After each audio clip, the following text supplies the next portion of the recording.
बहुत बहुत शुक्रिया माननीय सभापति जी। मैं आज यहाँ मजलूमों की आवाज़ बनकर खड़ा हूँ।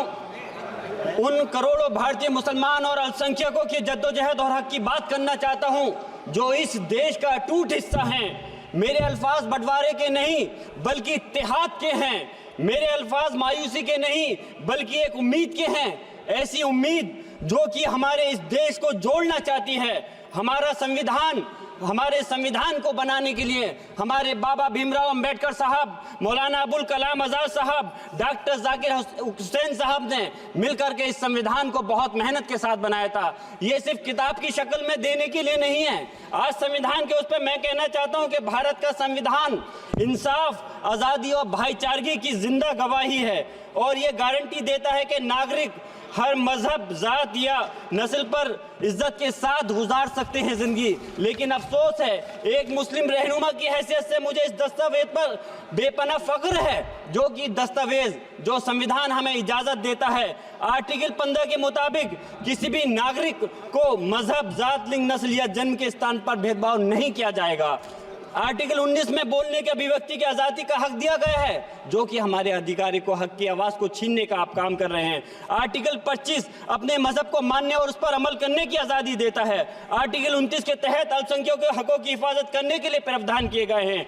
लेकिन आप तो हमारे हकों की छीनना चाहते हैं। माननीय सभापति जी, मैं आपके माध्यम से कहना चाहता हूं कि आर्टिकल 30 के अंदर अपने तालीमी इदारों को कायम करने और उनके चलाने का हक है, लेकिन हमारे साथ ज्यादती हो रही है। ये संविधान को अगर आप कमजोर करेंगे तो याद रखना ये देश कमजोर होगा, हमारा मुल्क कमजोर होगा। जो संविधान के प्रति वफादार नहीं हो सकते वो हमारे मुल्क के प्रति वफादार नहीं हो सकते। मैं उस संभल की सरजमी से आता हूं जहां पर 15 दिन पहले एक संविधान को कमजोर करने का काम किया गया। वहां पे जिस प्रकार से 5 मजलूमों की जान ले ली गई, जिस तरह से 30 से ज्यादा लोगों को गोली मारकर घायल कर दिया गया और 27 से 50 से ज्यादा लोगों के खिलाफ मुकदमा दर्ज किया गया।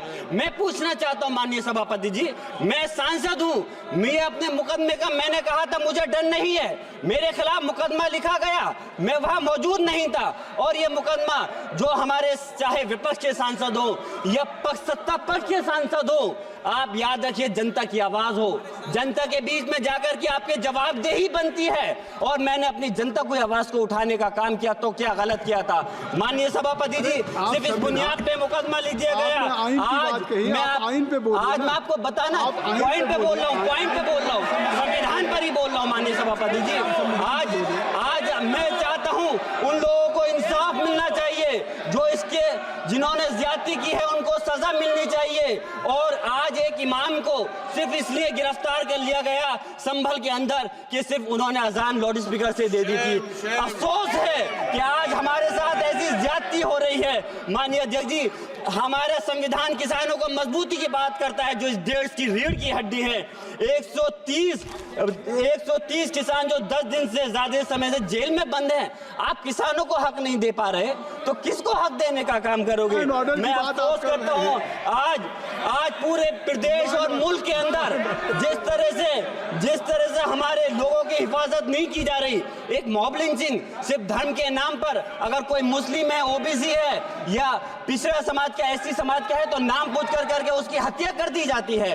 बुलडोजर चलाए जा रहे हैं। हेट स्पीच, अगर कोई हम कुछ बोलते हैं तो हेट स्पीच करके मुकदमा दर्ज कर देते हैं। और जो हमारे धार्मिक आका हमारे सल्लल्लाहु अलैहि वसल्लम की शान में गुस्ताखी करता है उनके खिलाफ कोई कार्रवाई नहीं।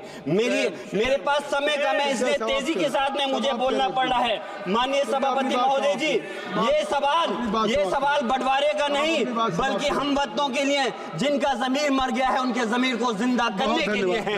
हम चाहते हैं इस देश की आजादी, हमारी देश की सभापति जी, बस मैं अपनी बात खत्म कर रहा हूं, 1 मिनट। हमारी देश की आजादी के लिए मैं ये कोई बंटवारे की बात नहीं कर रहा, लेकिन हमारे मुस्लिम और हिंदू समाज सब लोगों ने मिलकर के इस देश को आजाद कराने का काम किया था। आज उनके साथ ज्यादती क्यों की जा रही है? हम लोग अपने इस मुल्क के अंदर मजबूरी से नहीं रुके बल्कि हम जो है अपनी मर्जी से रुके थे। हमारी मुल्क को आजाद कराने में हजारों लाखों मुसलमानों ने शहीद हुए थे। माननीय सभापति जी, कॉन्क्लूड कर रहा हूँ सिर्फ राजकुमार से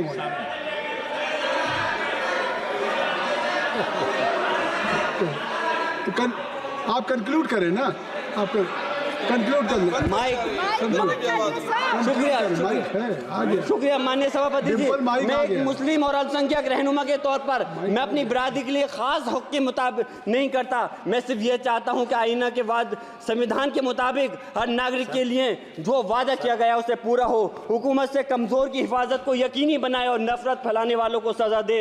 और मैं अपनी बात इस शेर के साथ खत्म करना चाहता हूं जो कि हबीब जालिब का शेर है।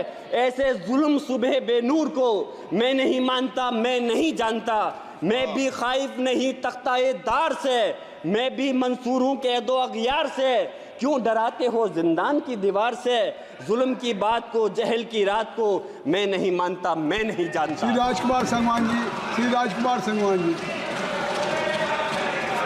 अध्यक्ष महोदय, मैं आज हमारे संविधान निर्माण के 75 वर्ष पूरे होने के अवसर पर इस सदन में हो रही चर्चा में शामिल होकर अपने विचार सदन के साथ साझा कर रहा हूं। अध्यक्ष महोदय, 26 नवंबर 1949 की तिथि भारतीय इतिहास में स्वर्ण अक्षरों में अंकित है। इस पावन दिवस को ही हमारे मूर्धन विद्वानों और पूर्वजों द्वारा अथक परिश्रम से आम सहमति से दुनिया का श्रेष्ठतम संविधान अंगीकृत अधिनियमित